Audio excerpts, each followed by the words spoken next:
Among the nation's most influential families, the Russells spearhead one of the country's largest minority-owned enterprises.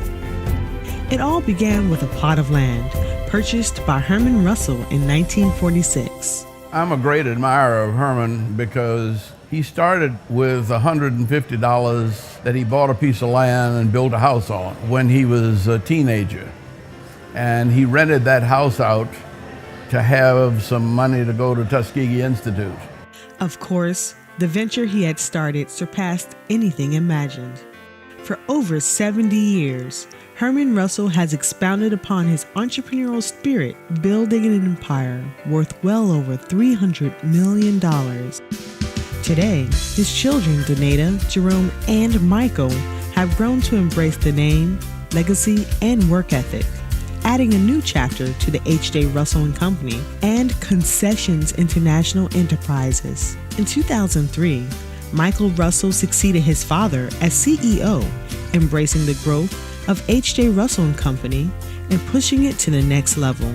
As President and Chief Operating Officer since 1995, Jerome Russell serves as the company's visionary for strategic direction and new business development. For over 20 years, Donata Russell Major has played a vital role in Concessions International's daily operations and management of over 1,000 employees. Each of the members of the family have been brought up to not only receive the blessings of their father and mother, but to pass those blessings on to the other aspects of the community and to people who are very much in need. I will tell you that in this day and age, humility and integrity are components that are absolutely critical to survival in business. These children, in their own respects, all carry these qualities day in and day out. Michael is very steady, Michael is very deliberate, and Michael is educated as an engineer. Jerome is very entrepreneurial. He loves people, he loves meeting people, and therefore he is the quintessential salesperson. Donata is always there with a smiling face, her regal charm that gives people a sense of ease. In addition to imparting traits and skills vital to business, Mr. Herman Russell taught his children the importance of family and sticking together. The way I know the Russells is that classic story we were all taught when we were young. You never know who you might meet and how many times your paths might cross. Well, I go back to 1974. A friend of mine's liked Donata. Jerome was 12 and Michael was 9.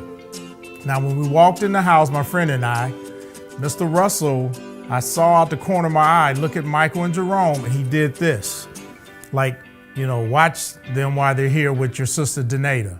But they both sat in the living room with us the entire time with their arms crossed, looking like Gary Coleman, like, what you talking about, Willis? And they just watched us the whole evening, and that was a very short visit. And I told my friend, I don't know why you even bothering, man, because Mr. Russell's got an eye on you, and so does his sons. As family bonds grew, generational values and work ethics began to follow. Then in 1977, I was renting an apartment, and lo and behold, who did I rent an apartment from but Mr. Russell?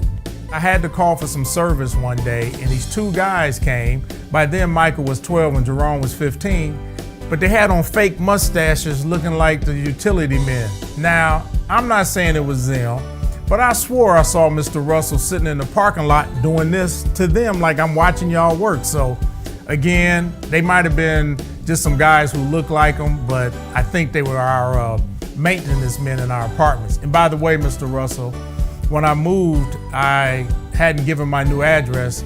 I never did get my security deposit of $240. And 36 years later, by my calculations, you owe me $2,362, Mr. Russell. I've known the Russell family since I was a little girl, and that was over 50 years. We grew up together and played together and babysat one another's families.